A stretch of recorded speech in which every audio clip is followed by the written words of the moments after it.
right? This moment, which is all that there is, right? This now moment is the only thing that's real. It's the only thing that exists. You are that. It's not separate from you, right? And time within that is a concept. It's an illusion, right? So the past that we've experienced, that we're often referencing, in this moment is merely a thought.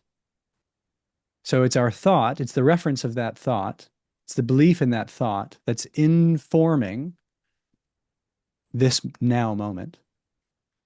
And the future, which we're anticipating, that we're maybe anxious about, which we're planning for, all of that hasn't happened.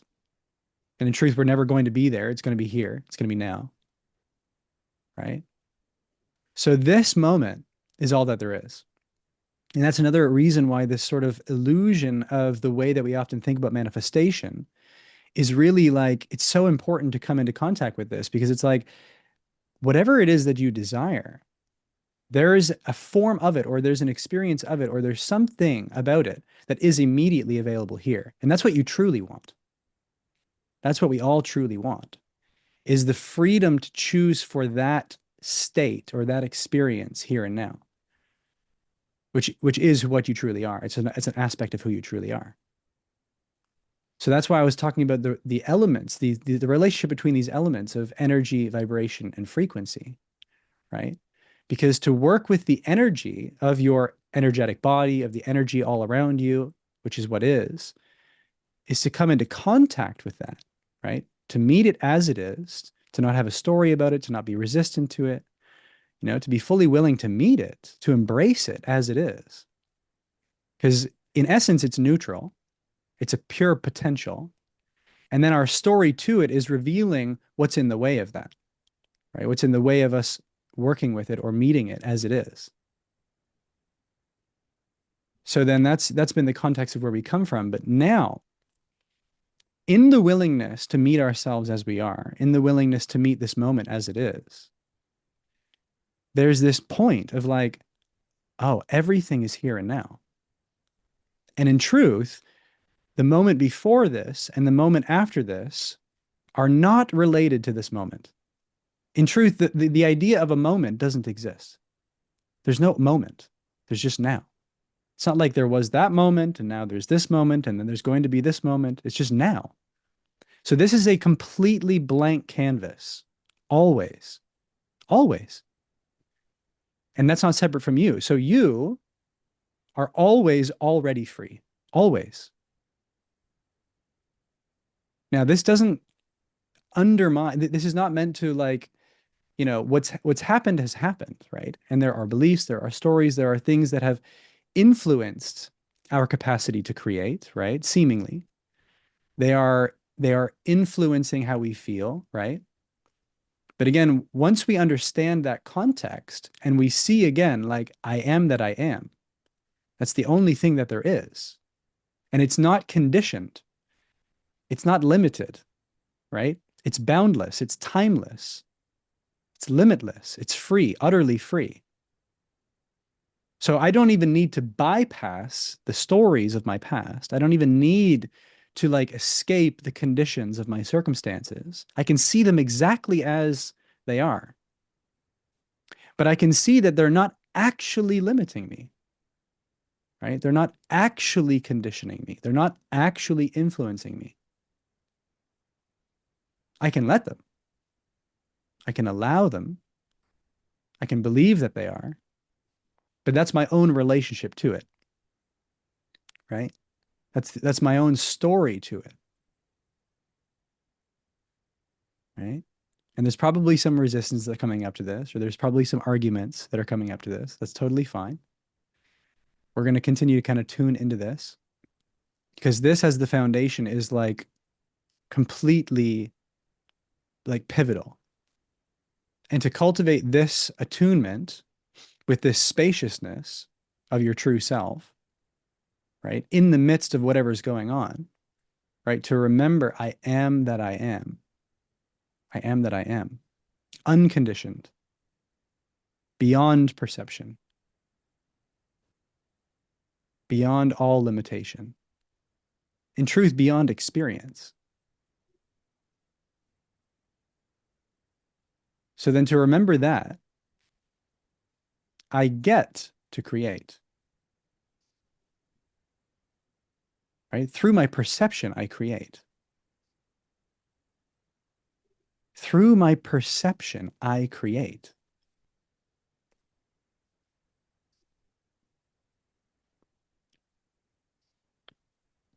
And this is the thing. It's like we move through our lives, through our using our five senses, perceiving a world. And it's so subtle. It's just like so, it's so subtle and so nuanced that like before we know it, like I'm sure you guys all feel this. Before you know it, you're like, oh yeah, there's a world out there. Like there's things happening out there, really. Like they're really happening. And I'm not saying that things aren't happening. I'm just saying like that sense of separation, that sense of like things happening to me, things out there, right? As we talked about one of the calls, where attention goes, energy flows, right? So then before you know it, it's like you're referencing all these things outside of you, and you really think like, well, they're really there, and like I'm looking at them, and then they're influencing my life. And it's like, yeah, but you're putting your attention on them, right? Like you're perceiving them. And in any given moment, like there's an infinite possibility that you can perceive. Anything is possible to be perceived. And even within the stories of your past or this moment or whatever, it's like in this situation, whatever's happening, there are how many perspectives on what's happening are there? And it's like, yeah, but that's what's happening. It's like, no, that's not what's happening. That's what you're perceiving is happening. That's what you're creating as your experience through your perception. So then it's like, oh, right. Everything exists here and now. I'm creating my experience through my perception. So what does that mean? Right? Especially when you've allowed yourself to really meet the stories of the past, the energetic kind of patterns of yourself, right? The ways in which you kind of hold back or, right? The old frequency, which is kind of coming in to like keep you safe, keep you small, keep you limited, right? Within that, see, this is the point of power that I really want to come to now. Like within that, because that's responsibility, that's acceptance, that's forgiveness. But within that, there is that ultimate possibility to choose right now to create what you desire. And then it's simply the courage to step into that, right? And this is another kind of a hallmark or key that I want to focus on with manifestation. Because as I was talking about a minute ago, it's like manifestation, it's not necessarily about the end, right? It's about the process. It's about who you get to be, to become along the way, right? And that's the journey. That's the adventure, actually. That's why we're really here. Because who you truly are, like in that kind of whatever we want to call it, the realm or the state that you exist in naturally, you manifest instantly, right? That's native to you, right? That's normal for you. But in this realm, in this dimension, it's not the normal. Yeah, there's delay, there's doubt, right? There's all these other aspects of insecurity, of, all these aspects, fear, shame, guilt, all the emotional qualities that we get to work with to master ourselves, to forge our soul. It's like literally like a training ground.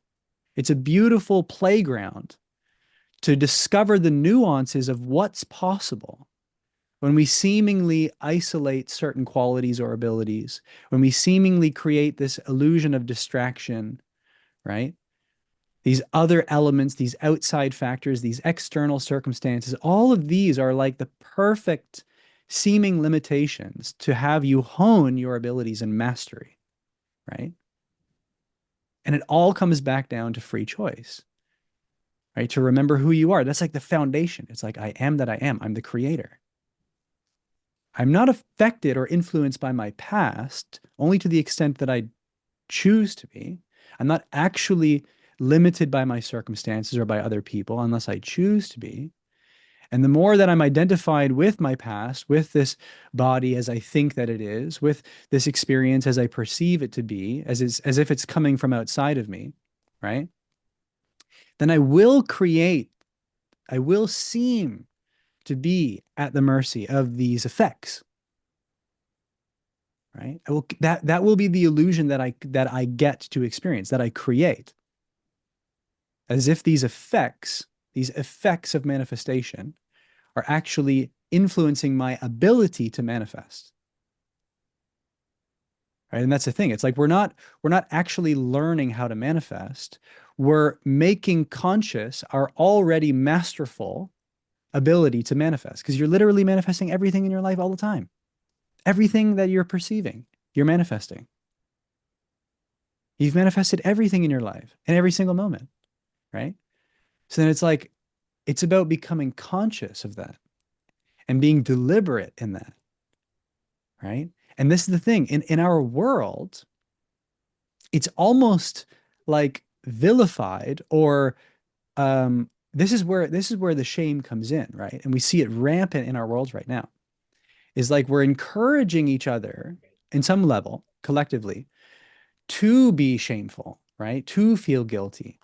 All of which is having us forget this point of power, which is that I get to choose right now, right? That it's not actually related to that moment or this moment or that thing or you or that whatever, right? And it's that shame, it's that guilt, it's that emotional quality which we're all kind of like pressuring each other into out of our own fear, out of our own need to survive, right? Out of our own belonging, all this, which is then having us overlook this timeless, limitless power that's right here, right now, that I get to choose to be free, to create freely, to express myself freely, as if there are any consequences, as if there are any limitations.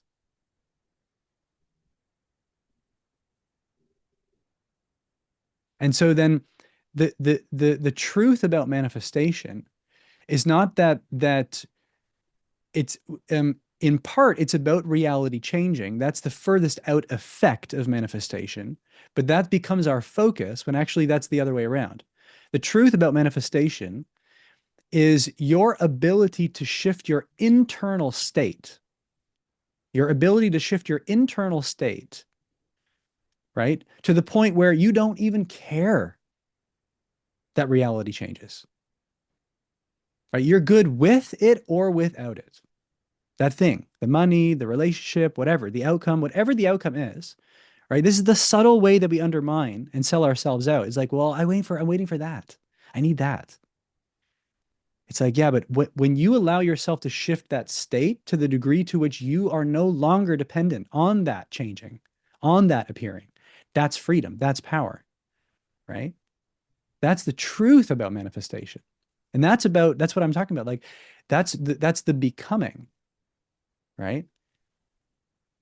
The endless, timeless now moment of the becoming. It's not like I'm becoming this. And once I become this, then I have this and I get to do this. It's just becoming, constantly becoming whatever you're inspired to become. And within this world where we're kind of guilting each other and shaming each other, not intentionally, right? But this is what we're kind of holding ourselves back from and holding each other back from. It's like the unapologetic, timeless possibility of choosing to be who you want to be right now, right? As if like, well, I saw you last week and you were feeling this or you were doing this. Like, what happened? You've changed. Like, yeah, I've changed. Yeah, I chose to change. It's like that's worth celebrating, right? I can change my mind in any single moment. I can completely change my state in any single moment. I can completely change my reality in any single moment. So can you. It's like that's freedom. That's utter freedom.